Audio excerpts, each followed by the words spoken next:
Nunca fui de las que lloran fácil. 40 años de enfermería te enseñan eso.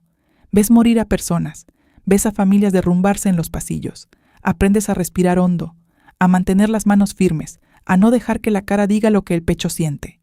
Eso me salvó esa noche. Era un martes completamente normal.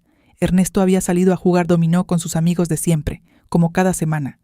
Yo había terminado de lavar los platos, me había servido una taza de manzanilla y me había sentado en el sillón de la sala con el teléfono en la mano. Valeria me había mandado un mensaje más temprano. «Mamá Rosa», la agregué a un grupo para coordinar lo de la cena del domingo. Ahí podemos organizarnos mejor. Me pareció bien. Valeria siempre tan organizada, tan atenta. Eso pensé. Abrí el grupo y el mundo se detuvo. No era el grupo de la cena. Los mensajes llevaban 3 semanas ahí. Yo los estaba viendo por primera vez, y cada palabra era como una piedra cayendo despacio, una por una, directo al centro del pecho. El primero era de Marcos, mi hijo mayor. Ya hablé con el abogado. Dice que si papá firma primero, el proceso es más rápido. Valeria respondió de inmediato. ¿Y ella? ¿Va a cooperar? Marcos otra vez. No sabe nada, y no va a saber nada hasta que sea demasiado tarde. Seguí leyendo. No podía parar. Diego, mi hijo menor, el que siempre fue más callado, el que yo creía que era diferente. El lugar que visitamos el jueves tiene buena atención, habitaciones individuales, jardín. No es tan malo. No tan malo. 38 años en esa casa. 38 años cocinando, limpiando, cuidando, esperando. Y mi hijo menor describía el lugar donde querían encerrarme como no tan malo.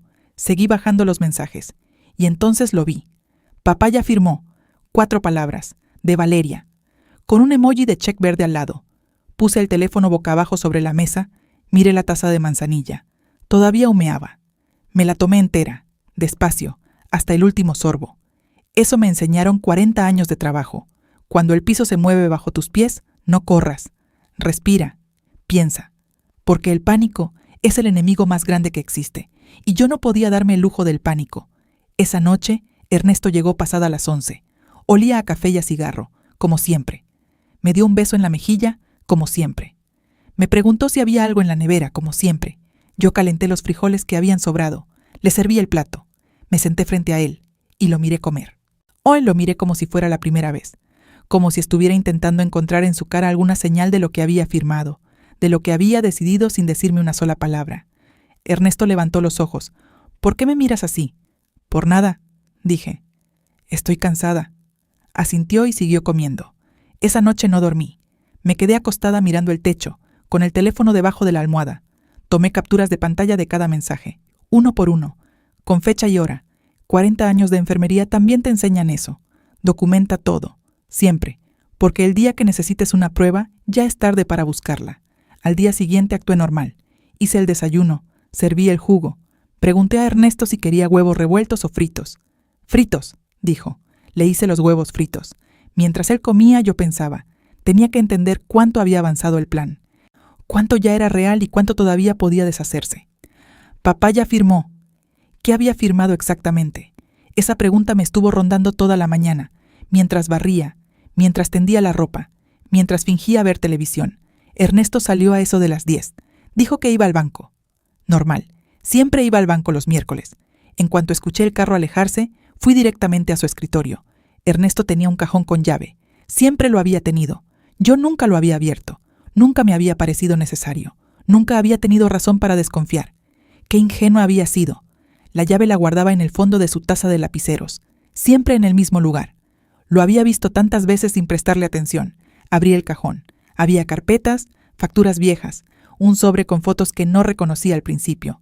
Luego vi que eran de un terreno, con coordenadas escritas a mano al reverso, y debajo de todo, una carpeta azul, nueva, sin polvo. La abrí. Eran documentos notariales. Mi nombre aparecía en la primera página. Rosa Inés Domínguez de Castellanos. 42 años de matrimonio. Y más abajo, una línea que me heló la sangre. Transfiere la propiedad del inmueble ubicado en... Era nuestra casa. Nuestra casa que yo había ayudado a pagar con 16 años de doble turno en el hospital. Nuestra casa donde habían nacido mis 3 hijos. Nuestra casa donde todavía dormía cada noche. La estaban transfiriendo, a nombre de Marcos, y al final del documento, la firma de Ernesto. Clara. Firme, sin temblor, pero había una línea vacía todavía, la mía. Cerré la carpeta. La puse exactamente donde estaba. Cerré el cajón. Puse la llave de vuelta en la taza. La envolví a la sala y me senté en mi sillón. Eso me faltaba entender. ¿Por qué mi firma? Si Ernesto ya había firmado, ¿por qué necesitaban la mía? Fui al teléfono. Busqué. Leí. Durante 1 hora leí todo lo que pude sobre propiedades matrimoniales, sobre derechos conyugales, sobre lo que un esposo puede o no puede transferir sin el consentimiento de su esposa. Y encontré la respuesta. No podían hacer nada sin mí. La casa estaba a nombre de los dos. Sociedad conyugal. 42 años de matrimonio. Sin mi firma el documento no valía nada. El notario no podía proceder. El traspaso era nulo. Necesitaban mi firma. Y para conseguirla, iban a ofrecerme un viaje. Lo supe en ese momento con una certeza extraña. Casi tranquila. Iban a decirme que necesitaba descansar, que me veían cansada, que habían encontrado un lugar bonito, tranquilo y con jardín, que solo era para unos días, y en esos unos días iban a ponerme un papel enfrente. Cerré los ojos, respiré. 40 años de enfermería, 42 de matrimonio, 3 hijos a los que les di todo lo que tenía, y ahora estaba aquí, en mi propio sillón, en mi propia sala, planeando cómo defenderme de mi propia familia, pero no iba a llorar. Todavía no. Primero tenía que hacer una llamada, una sola, a la única persona en quien podía confiar en ese momento. Busqué en mis contactos. Deslicé hasta la letra M. Margarita, mi compañera de hospital por 22 años, la única persona que sabía exactamente cuánto había aguantado en este matrimonio, la única que una vez me dijo: Rosa, el día que necesites ayuda legal, mi cuñado es abogado, y es bueno. Ese día había llegado. Marqué el número. Sonó 2 veces. ¿Rosa? ¿Qué pasó? Mi amor, ¿estás bien? Abrí la boca para decir que sí, que todo estaba bien, que era solo para saludar. Pero no pude. No, dije, no estoy bien, necesito hablar contigo. Hoy, ahora sí puedes. Hubo una pausa corta.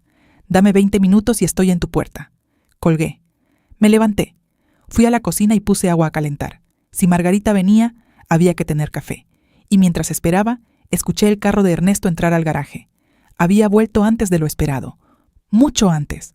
Guardé el teléfono en el bolsillo del delantal. Ernesto entró por la puerta de atrás como siempre. Dejó las llaves en el gancho. Se quitó los zapatos. Me miró desde el umbral de la cocina. ¿Pusiste agua? Sí, dije. ¿Quieres café? Después. Ahora voy a descansar un rato. Se fue al cuarto. Yo me quedé parada frente a la estufa, mirando el agua que todavía no hervía, escuchando sus pasos, escuchando el crujido de la cama cuando se acostó. 20 minutos, había dicho Margarita. Ernesto no podía verla llegar. Tomé el teléfono y le escribí rápido. Mejor nos vemos afuera, en el parque de la esquina. 10 minutos. Respondió con un solo mensaje. Ya voy. Me quité el delantal. Lo doblé despacio. Lo puse sobre la silla. Fui al cuarto con cuidado. Ernesto estaba acostado de lado, de espaldas a la puerta, la televisión encendida en voz baja. Voy a caminar un momento, dije desde la puerta. Necesito aire. No se movió. Fue todo lo que dijo. Salí. Margarita ya estaba en el parque cuando llegué, sentada en una banca, con su bolsa grande de siempre, con esa cara de mujer que ha visto demasiado en demasiados años de hospital y que ya no se sorprende fácil. Pero cuando le conté, se sorprendió. Y le mostré las capturas de pantalla. Las leyó en silencio, una por una. Su cara no cambió mucho, pero sus manos sí. Las vi apretarse sobre el teléfono. Cuando terminó, me lo devolvió. ¿Cuánto tiempo llevan planeando esto?, preguntó. Los mensajes tienen 3 semanas, pero quién sabe desde cuándo lo piensan. ¿Y Ernesto no ha dicho nada? ¿Ninguna insinuación? ¿Nada sobre el futuro? ¿Sobre la casa? ¿Sobre un viaje? Pensé. Pensé de verdad, buscando en los últimos meses alguna señal que hubiera ignorado. Y la encontré. 2 meses atrás Ernesto había dicho algo en la cena, algo que en ese momento me pareció una observación sin importancia. Marcos dice que hay unos lugares muy buenos ahora, para personas mayores, con médicos con actividades, que no es como antes. Yo había respondido que no pensaba en eso todavía, y él había cambiado el tema. No le di importancia. ¡Qué tonta había sido! Sí, le dije a Margarita. Hubo algo, pero no lo vi. Ella asintió despacio.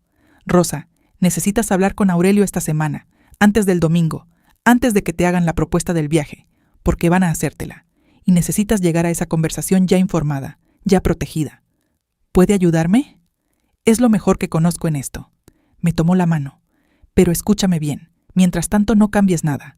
Nada. Sigues igual, sigues cocinando, sigues hablando, sigues siendo la misma Rosa de siempre, que no sospechen que sabes. La miré. 40 años de enfermería, Margarita. Sé perfectamente cómo mantener una cara. Ella soltó una carcajada corta, sin humor pero con cariño. Lo sé, mi amor, lo sé. Nos levantamos. Me dio un abrazo largo, de esos abrazos que no necesitan palabras. Volví a casa.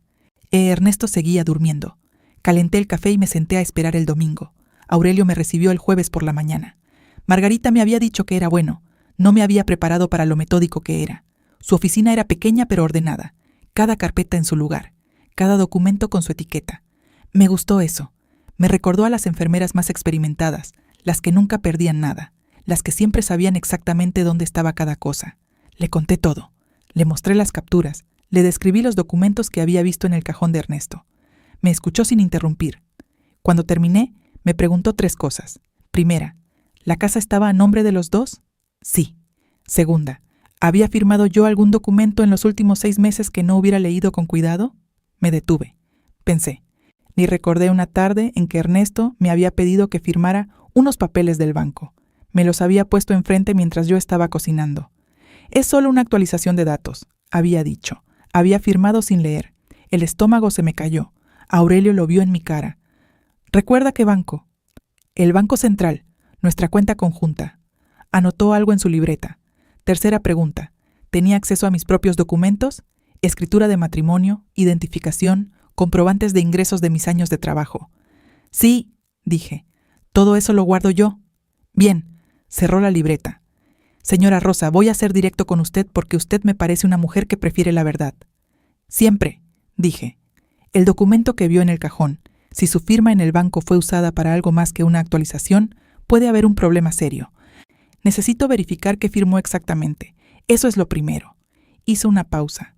Lo segundo, usted tiene derechos sobre esa propiedad que no pueden ser eliminados sin su consentimiento explícito y consciente. Pero hay formas de presionar, de confundir, de hacer que una persona firme, sin entender lo que firma. Por eso quieren llevarla a ese lugar. Para tenerla aislada, sin acceso a información, sin abogado. Asentí. Lo imaginé. Lo que vamos a hacer, continuó, es adelantarnos. Voy a revisar el registro de la propiedad esta semana. Voy a verificar qué hay en ese banco. Y usted el domingo, cuando le hagan la propuesta, vas a escuchar. Va a decir que necesita pensarlo. Nada más. ¿Puede hacer eso? Puedo hacer mucho más que eso, dije. Por primera vez en esa reunión, Aurelio sonrió. El domingo llegó con un sol brillante y una mesa llena. Y Valeria había cocinado. Eso ya era una señal. Valeria casi nunca cocinaba cuando venía a casa. Decía que le daba pena ocupar mi cocina. Ese domingo había llegado con 2 bandejas cubiertas y una sonrisa demasiado amplia. Marcos llegó con Diego, los 3 hijos en la misma mesa, cosa que no pasaba desde la Navidad anterior. Ernesto estaba de buen humor, contaba chistes, servía el refresco. Yo lo observaba desde la cocina, trayendo platos, yendo y viniendo, y pensaba, 42 años con este hombre. 42 años creyendo que lo conocía. Pero así le había sido en el hospital también. Los diagnósticos más difíciles siempre llegaban de los pacientes que parecían más saludables. Comimos, hablamos de cosas sin importancia, del calor, de un partido de fútbol, de los hijos de Marcos que ya estaban grandes. Y entonces, cuando yo estaba recogiendo los platos, Marcos habló. «Mamá, siéntate un momento, queremos hablar contigo», lo dijo con voz suave, con esa voz que les enseñan en algún lugar para que suene a cuidado, cuando en realidad es una trampa. Me senté. Los miré a todos. Ernesto miraba la mesa. «Mamá», empezó Marcos, «nosotros te queremos mucho, y precisamente porque te queremos, hemos estado pensando en tu bienestar». Valeria asintió con una expresión de preocupación estudiada. «Te vemos cansada, mamá Rosa», dijo ella. «Llevas años cuidando esta casa, cuidando a papá Ernesto. Ya es tu turno de que te cuiden a ti». Diego no decía nada. Miraba su vaso. Eso me dolió más que las palabras de los otros. Diego, mi hijo callado. Mi hijo que de niño se dormía en mis brazos hasta los 8 años. Diego, que no podía mirarme. Antes de seguir, dime algo. Si el nombre del país desde donde me escuchas tiene la letra E, suscríbete. Y escríbeme en los comentarios desde dónde estás. Me gusta saber que no estoy hablando sola. Marcos continuó. Habló de un lugar. Lo describió exactamente como Diego lo había descrito en el grupo de WhatsApp. Habitaciones individuales, jardín, buena atención médica, personal capacitado. Solo para que descanses, dijo. Unas semanas, a ver cómo te sientes. Yo los escuché a todos. Los dejé terminar. Ernesto seguía mirando la mesa. Cuando hubo silencio, los miré uno por uno. A Marcos, a Valeria, a Diego, y por último a Ernesto, que por fin levantó los ojos. En su cara había algo que no esperaba ver. No era culpa, era alivio, como si llevara mucho tiempo cargando algo pesado y por fin alguien más lo estaba cargando por él. Eso me dijo más que todos los documentos del cajón. Respiré. «Qué considerados», dije. Mi voz sonó tranquila, casi cálida. «Me da gusto que piensen en mí». Marcos abrió la boca. «Entonces, necesito pensarlo». Lo interrumpí. «Es una decisión grande. Denme unos días». Hubo un silencio breve. Valeria y Marcos se miraron. Un segundo, rapidísimo, pero yo lo vi. «Claro, mamá», dijo Marcos. «Tómate el tiempo que necesites». Sonrió. Yo también sonreí, y ninguno de los dos decíamos la verdad. Esa noche, cuando todos se fueron y Ernesto se metió al baño, tomé el teléfono y le escribí a Aurelio. Hicieron la propuesta. Dije que necesitaba pensarlo. ¿Qué encontró? La respuesta tardó unos minutos. Cuando llegó, la leí 2 veces. «Señora Rosa, revisé el registro de la propiedad esta tarde. Hay una anotación reciente. Alguien intentó iniciar el trámite de transferencia hace 11 días. Fue rechazado por documentación incompleta. Falta su firma notariada. Pero hay algo más que necesita saber. Puede llamarme mañana temprano. Es importante». Guardé el teléfono. Escuché a Ernesto salir del baño. Escuché sus pasos acercarse. Se metió a la cama. Apagó su lámpara. «Buenas noches», dijo. «Buenas noches», respondí. La oscuridad entre los dos era más grande que nunca, y yo seguía sin saber qué era ese algo más que Aurelio había encontrado. Llamé a Aurelio a las 8 de la mañana. Ernesto todavía dormía. Salí al patio trasero con el café en la mano y marqué el número antes de que el vecino sacara a su perro, antes de que el barrio despertara del todo, antes de que el mundo empezara a moverse. Aurelio contestó al primer tono. «Señora Rosa, y gracias por llamar temprano». «¿Qué encontró?»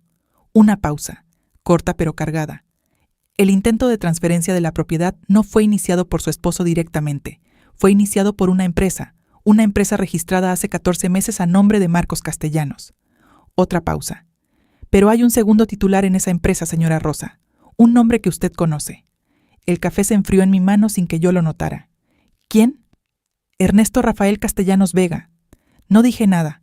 Su esposo no solo firmó un documento familiar, continuó Aurelio. Su esposo es socio fundador de la empresa a la que pretenden transferir la casa. Es decir, esto no es una decisión tomada bajo presión de sus hijos. Esto fue construido junto con ellos, hace más de un año, mientras yo cocinaba, mientras yo limpiaba, mientras yo le preguntaba si quería los huevos revueltos o fritos. Más de un año. ¿Hay algo más?, pregunté, y lo pregunté porque lo sentía, porque Aurelio había dicho algo más la noche anterior, y ese algo más todavía no había llegado. Sí, su voz bajó un poco. Revisé también el documento que firmó en el banco, la actualización de datos que mencionó. Cerré los ojos. No era una actualización de datos, no, señora Rosa. Era una modificación de beneficiarios en una póliza de seguro de vida. La póliza que tiene usted como titular secundaria desde hace 22 años. ¿La modificaron? Intentaron hacerlo, pero la firma no coincide con su rúbrica registrada. El banco la rechazó internamente y abrió una revisión. Aún no han notificado a nadie, pero existe un expediente. Me senté en el escalón del patio. Hoy el perro del vecino ladró una vez al otro lado de la barda. Es decir, dije despacio, que intentaron falsificar mi firma en el seguro. Eso parece indicar la revisión del banco, sí. ¿Y eso es un delito? Es un delito grave, señora Rosa. Me quedé callada un momento largo. El sol estaba empezando a calentar. Un pájaro cantó en el árbol del fondo. Todo era absolutamente normal y absolutamente irreconocible al mismo tiempo. ¿Qué hago ahora?, pregunté. Hoy mismo voy a solicitar una medida cautelar sobre la propiedad. Eso congela cualquier intento de transferencia mientras dure el proceso legal. Nadie puede mover esa casa sin autorización judicial. Hizo una pausa. Y usted va a hacer algo más, algo que va a ser difícil. Dígame, va a seguir viviendo como si no supiera nada. Unos días más. Lo suficientes para que yo tenga todo en orden. Documentos, medida cautelar, expediente del banco. Cuando tengamos todo, usted va a tomar una decisión sobre cómo quiere proceder. ¿Cuántos días? 4, 5 a lo mucho. 4 días más desayunando frente a Ernesto. 4 días más diciéndole buenas noches en la oscuridad.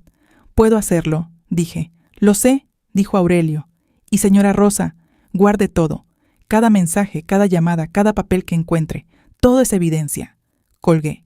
Me terminé el café frío y entré a hacer el desayuno. Esos 4 días fueron los más largos de mi vida. Más largos que las noches de guardia en urgencias. Más largos que el parto de Diego, que duró 17 horas. Más largos que los meses después de que mi madre murió y yo tuve que seguir funcionando porque nadie más lo hacía. Pero los pasé. Los pasé porque me concentré en observar. Y observando, aprendí cosas que 42 años no me habían enseñado. Aprendí que Ernesto revisaba su teléfono cada vez que yo entraba a otro cuarto. Lo vi 3 veces en 2 días. Un gesto rápido, casi imperceptible. Guardarlo en el bolsillo antes de que yo me acercara. Aprendí que Marcos llamaba a su padre todos los días. Siempre a las 7 de la tarde. Siempre cuando yo estaba en la cocina. Conversaciones cortas, de 5 minutos, que Ernesto siempre terminaba con la misma frase. Todo tranquilo, sin novedad. Sin novedad. Eso era yo. La novedad que no había llegado todavía. Aprendí también que Diego me evitaba. No venía a casa. No llamaba. Le mandé un mensaje el martes preguntándole si iba a venir a cenar el miércoles. Respondió 3 horas después. No puedo, mamá. Trabajo. Sin más. Sin el emoji de corazón que siempre me ponía. Sin el te quiero de costumbre. Mi hijo menor me estaba evitando porque no podía mirarme a los ojos. Eso me dijo algo importante sobre Diego. Algo que guardé con cuidado. Como se guarda una cosa frágil que todavía puede servir. El miércoles por la tarde, Valeria me llamó. Mamá Rosa, ¿ya pensó lo que hablamos el domingo? Su voz era suave, calculada, del tipo de suave que se practica. Todavía estoy pensando, dije. Es una decisión importante, Valeria. Claro, solo que el lugar tiene lista de espera y reservamos un lugar para usted. Pero si no confirmamos antes del viernes, ahí estaba, la presión, tan predecible como un diagnóstico que ya conoces. Déjame hablar con Ernesto esta noche, dije. Perfecto, mamá Rosa, cualquier cosa me dice. Colgué. Le escribí a Aurelio. Me están presionando para el viernes, respondió en minutos. La medida cautelar quedó registrada esta mañana. El expediente del banco está documentado. Estamos listos cuando usted quiera. Lo leí 2 veces. Estamos listos. Yo también. Si esta historia te está llegando al alma, dale like. Las historias como esta merecen ser escuchadas por más mujeres. El jueves por la noche, Ernesto me preguntó si había pensado en lo del lugar. Estábamos en la sala, él en su sillón, yo en el mío. La televisión encendida, pero ninguno de los dos la veía realmente. Lo miré. Durante un segundo, solo un segundo, busqué en su cara al hombre con quien me había casado 42 años atrás. El hombre que lloró cuando nació Marcos. El que se quedó dormido en la sala el día que Diego tuvo fiebre alta a los 2 años, porque no quería alejarse de él. El que una vez, hace mucho tiempo, me trajo flores sin ningún motivo y dijo que era porque sí. Ese hombre estaba ahí todavía, en algún lugar detrás de los ojos. Pero había tomado decisiones. Decisiones con nombre, con firma, con empresa registrada. Sí he pensado, dije. Ernesto se acomodó en el sillón, listo para escuchar. He pensado mucho, Ernesto, y creo que antes de tomar cualquier decisión, deberíamos hablar con un abogado, los dos, para entender bien nuestros derechos, los de los dos. El silencio que siguió duró exactamente 4 segundos. Los conté. La cara de Ernesto no cambió de golpe.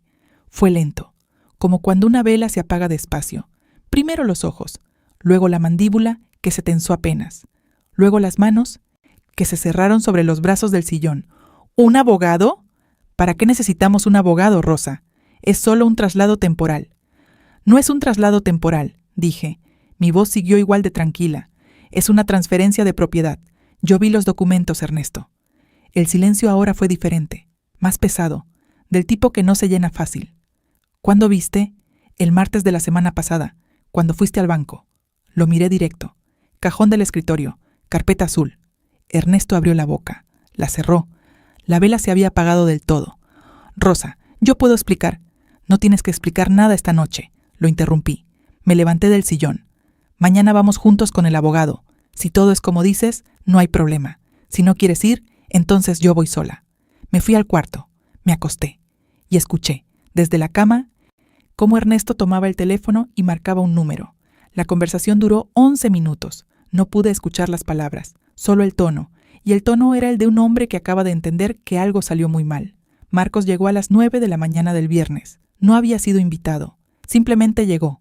Tocó el timbre con ese golpe seguro que tienen los hijos que creen que la casa de sus padres les pertenece. Yo abrí la puerta. Me miró de una manera que no me había mirado nunca, sin la suavidad calculada del domingo, sin la voz de te queremos, mamá. Era otra mirada, la mirada de alguien que está recalculando. Buenos días, Marcos. Mamá, necesitamos hablar. Claro, pasa. Entramos a la sala. Ernesto estaba sentado en su sillón. No me miró cuando entré. Tenía los codos sobre las rodillas y los ojos en el piso. Marcos se quedó parado. No se sentó. Mamá, creo que hubo un malentendido. Los documentos que viste no son lo que crees. La empresa es solo una estructura legal para proteger los bienes familiares. Es normal. Lo hacen todas las familias. Marcos, lo dije una sola vez. Tranquila. Ya hablé con un abogado. Otro silencio de esos pesados. Ya presentó una medida cautelar sobre la propiedad. Ya está registrada en el juzgado. Hice una pausa. Y el banco está investigando la modificación de beneficiarios en mi póliza de seguro. La firma que intentaron registrar no coincide con la mía. El color de la cara de Marcos cambió. Ernesto cerró los ojos. Eso... Marcos buscó las palabras. Eso fue un error administrativo. Marcos, volví a decirlo igual. No vengas a esta casa a explicarme lo que vi con mis propios ojos. Soy enfermera. Llevo 40 años leyendo situaciones de vida o muerte. No soy difícil de engañar por accidente. Soy difícil de engañar porque sé exactamente cuándo me están mintiendo. Se hizo un silencio largo. Marcos miró a su padre. Ernesto no levantó los ojos del piso. Y en ese momento, sin que nadie lo planeara, sin que yo lo buscara, sonó el teléfono de la casa. El teléfono fijo, el que casi nunca usábamos. Los tres lo miramos. Ernesto se levantó despacio y lo contestó. Escuchó unos segundos. Su cara, que ya estaba pálida, se puso de otro color. Uno que yo reconocí inmediatamente después de 40 años en hospitales. Era el color del miedo real. Colgó.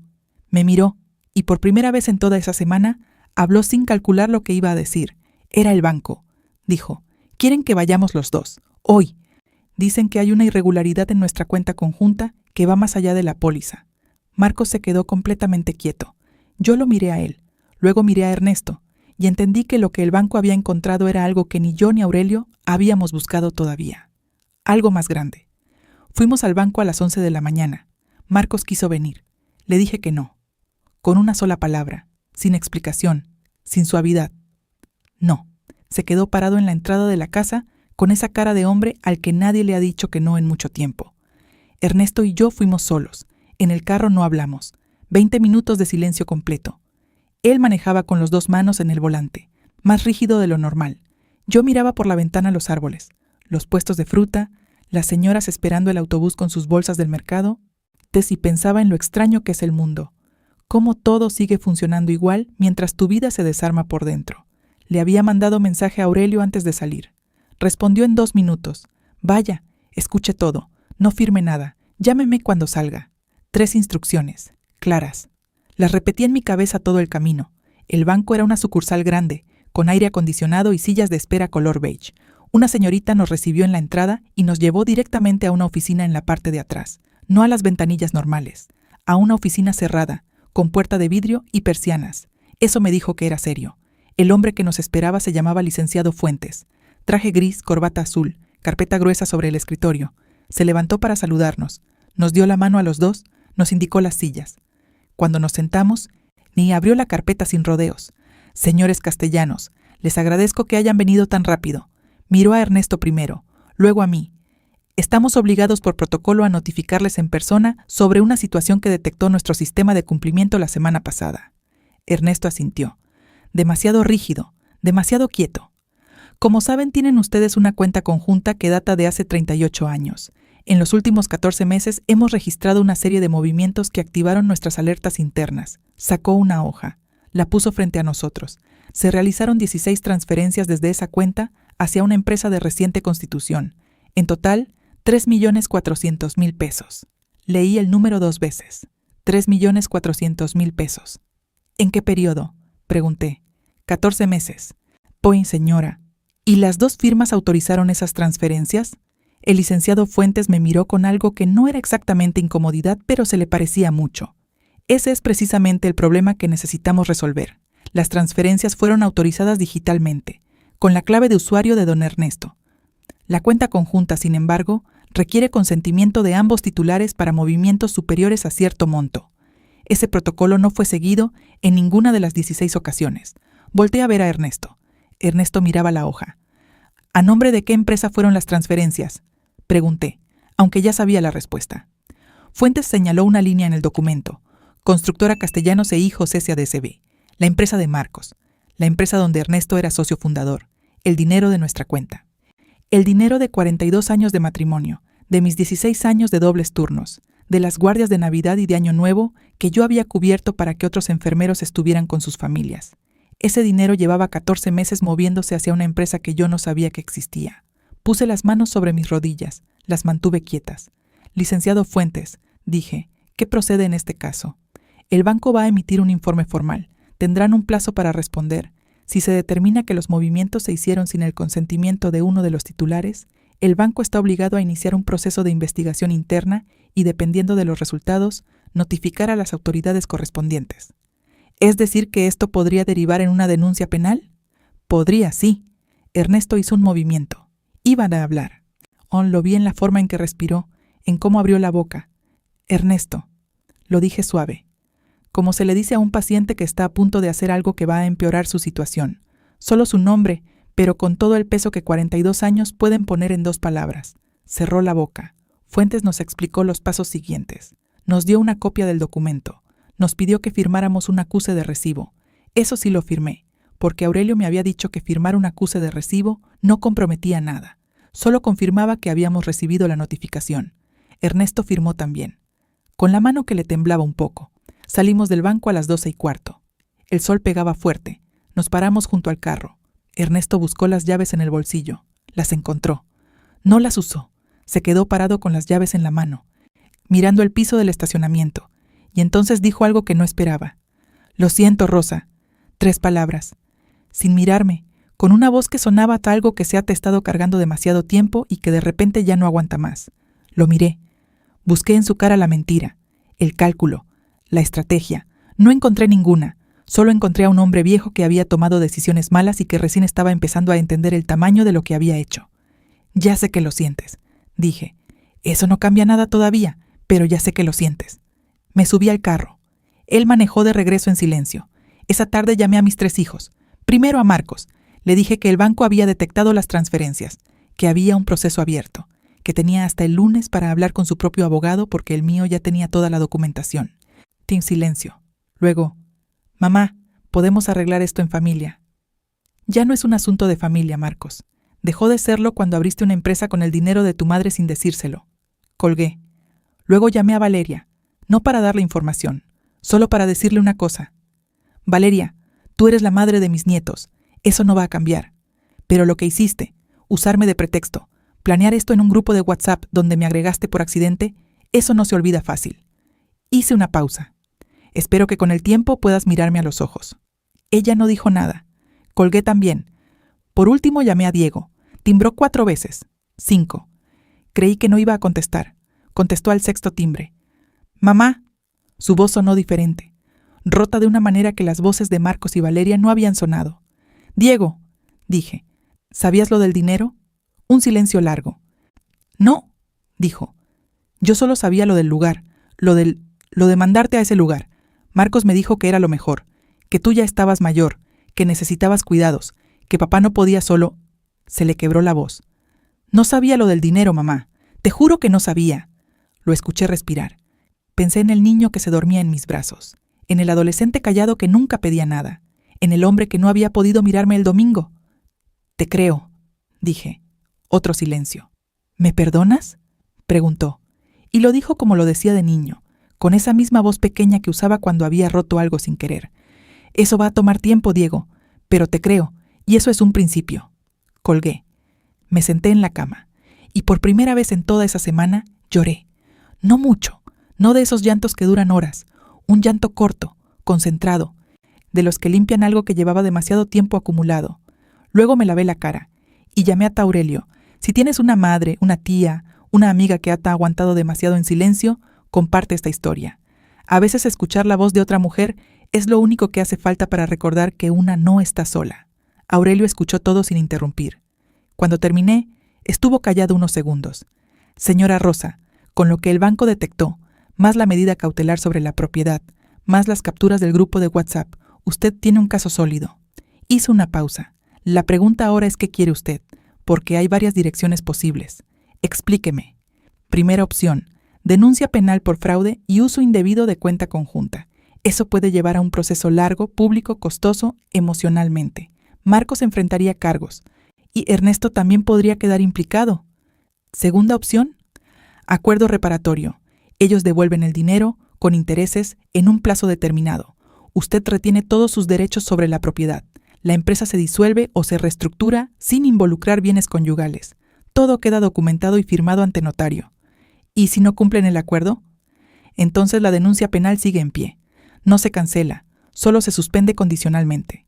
Pensé en Marcos, en la cara que puso cuando mencioné al abogado, en Valeria y su sonrisa calculada, en Ernesto y sus 3 millones de pesos firmados en silencio. Pensé también en mis nietos, los hijos de Marcos, que no tenían culpa de nada, que me llamaban abuela y me abrazaban con esa fuerza que solo tienen los niños. Quiero el acuerdo reparatorio, dije, pero con condiciones. Dígame. El dinero regresa completo. La propiedad queda a mi nombre, solo al mío, no conjunto, no familiar, solo mío. Y Ernesto firma una separación de bienes retroactiva que un juez va a tener que aprobar, pero quiero intentarlo. Aurelio tardó un momento. La separación retroactiva es complicada pero no imposible, especialmente si Ernesto coopera voluntariamente. Va a cooperar, dije. Esta tarde lo vi en el estacionamiento del banco. Ese hombre ya no tiene fuerzas para pelear. ¿Y usted? ¿Va a seguir en esa casa? La pregunta me tomó por sorpresa.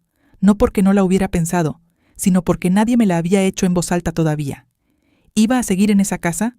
Miré las paredes del cuarto, las fotos en la pared, los cuadros que había elegido yo, uno por uno, en 38 años. Y las cortinas que había cosido a mano cuando los niños eran pequeños porque no había dinero para comprarlas en tienda. La cama donde habían dormido mis hijos cuando tenían pesadillas. No lo sé todavía, dije, pero la casa va a ser mía.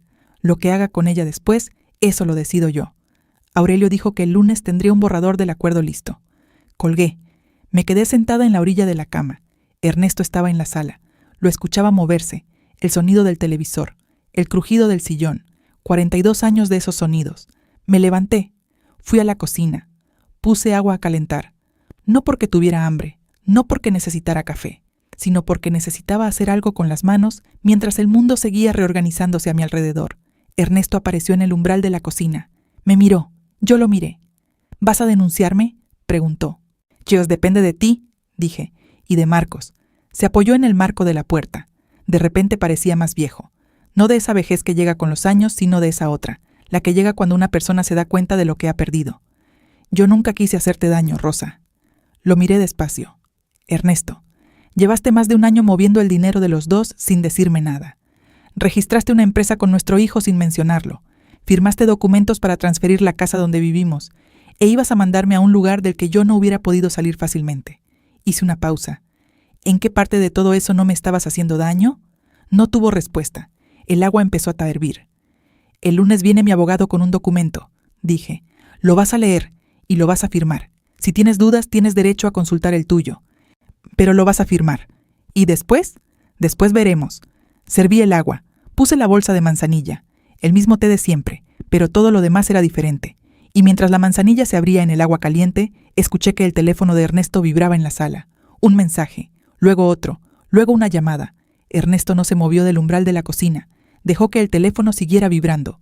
Por primera vez en 14 meses no corrió a contestar. El lunes amaneció nublado, de esos cielos grises que no terminan de decidirse entre la lluvia y el sol. Me levanté temprano, antes de que Ernesto se moviera, antes de que el barrio despertara. Me hice el café sola, en silencio, y me senté en el patio trasero con la taza entre las manos. Había dormido. Pocas horas, pero había dormido.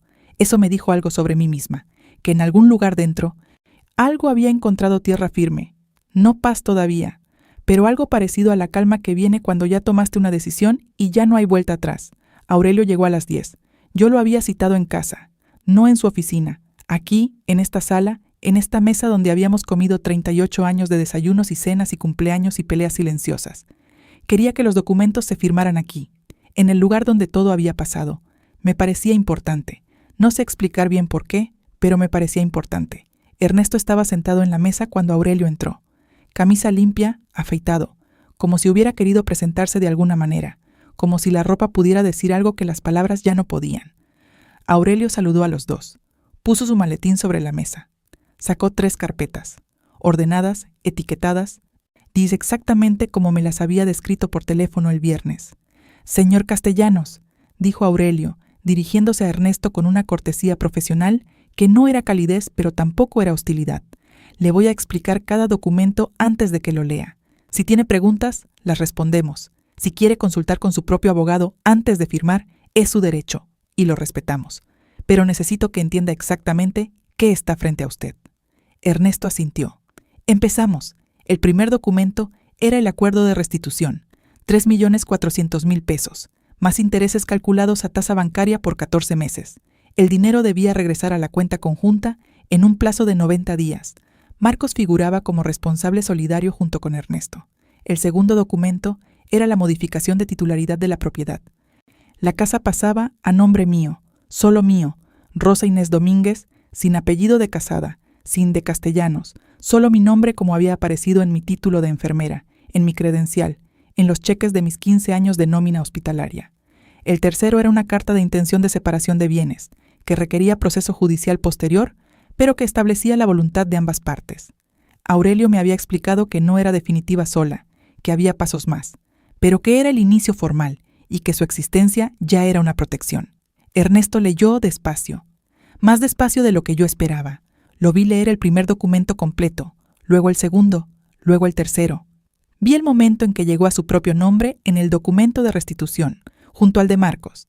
Vi cómo se detuvo ahí unos segundos más de lo necesario.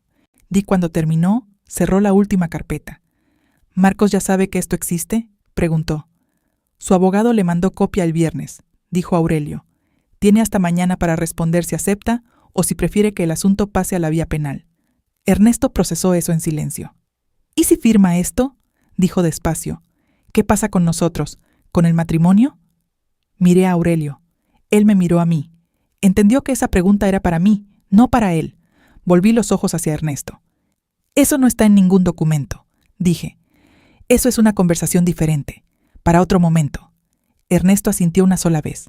Tomó la pluma que Aurelio le extendió y firmó los 3 documentos, en cada línea que le indicaban, sin apresurarse pero sin dudar, con una firmeza que me pareció, extrañamente, lo más honesto que había hecho en mucho tiempo.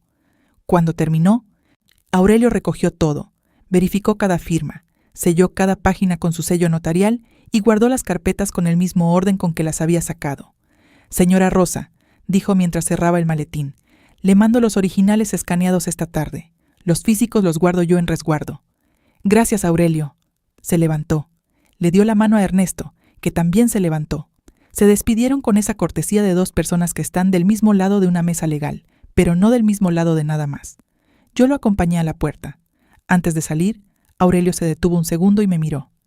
«Hizo todo bien», dijo en voz baja. «Todo». Cerré la puerta. Me quedé un momento parada en el pasillo, con la mano todavía en la manija. 40 años de enfermería, 42 de matrimonio, y un lunes nublado en que finalmente algo estaba a mi nombre.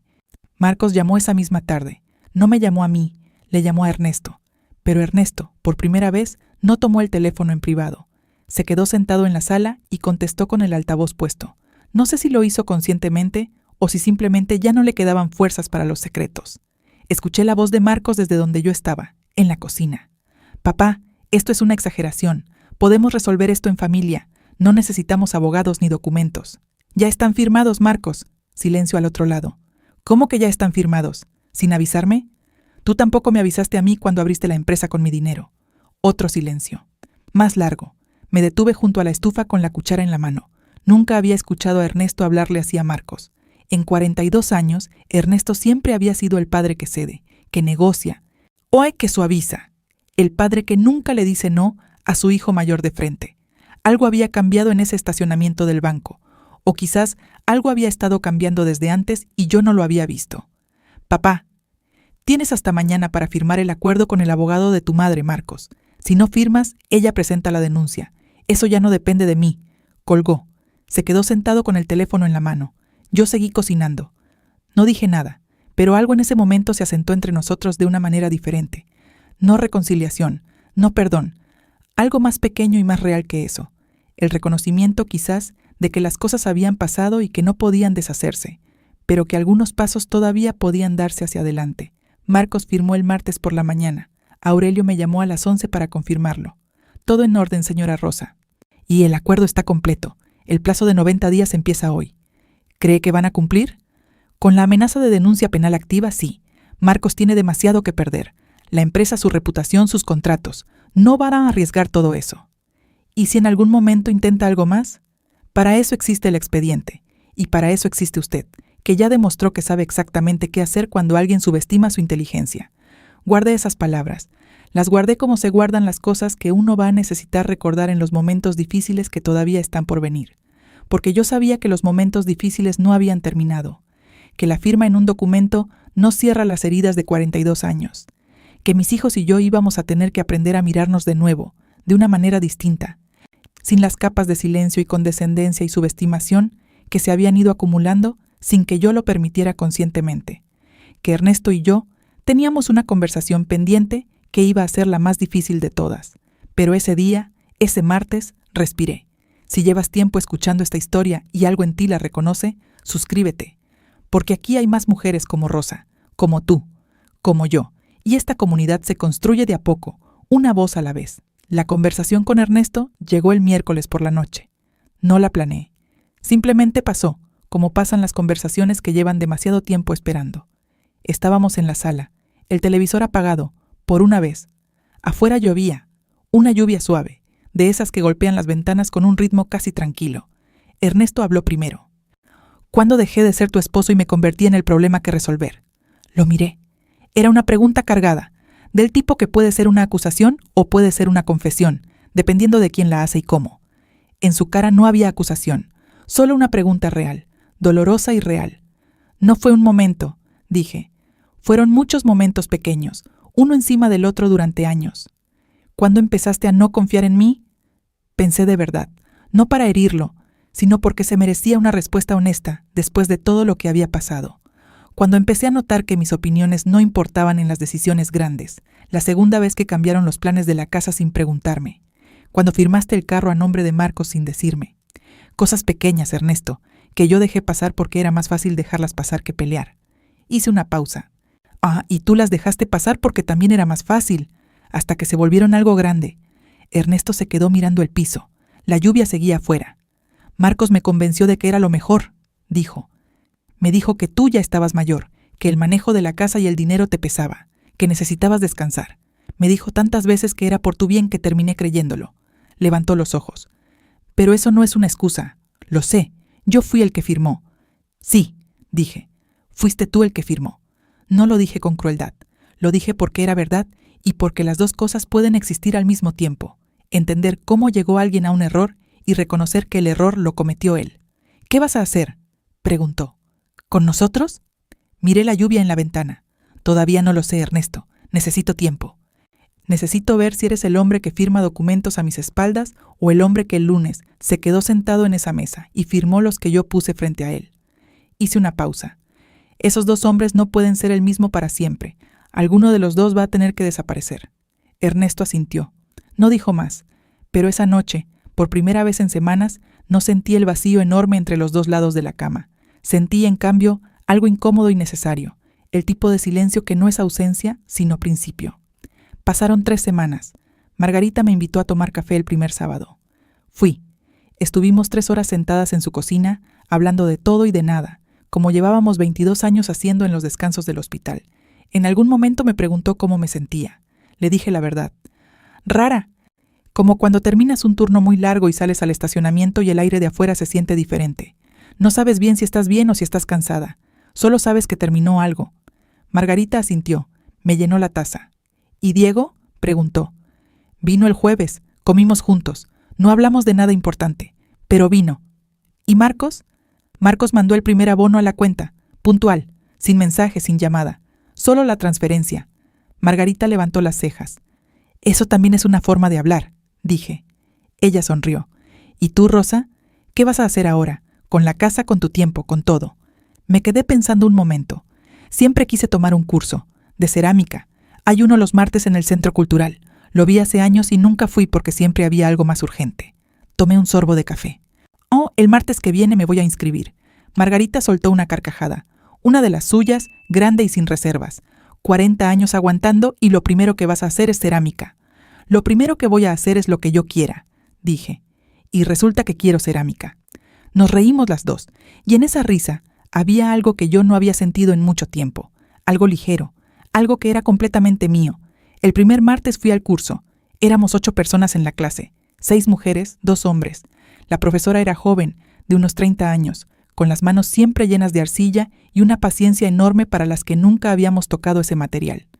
Me puse frente al torno, puse las manos en la arcilla. Era fría, húmeda, resistente al principio, luego cedía si sabías cómo presionar. Pensé que se parecía a muchas cosas de la vida. No me salió nada bonito ese primer día. Un cilindro torcido que la profesora rescató con una sonrisa y convirtió en algo que se parecía vagamente a un vaso. Pero mis manos habían hecho algo que no era comida para nadie, ni ropa lavada para nadie, ni cuidado para nadie. Algo que era solo porque yo había querido hacerlo. Salí del centro cultural con arcilla debajo de las uñas y algo liviano en el pecho. Caminé hasta el parque de la esquina, el mismo donde me había sentado con Margarita semanas atrás. Me senté en la misma banca. El sol estaba bajando. Saqué el teléfono.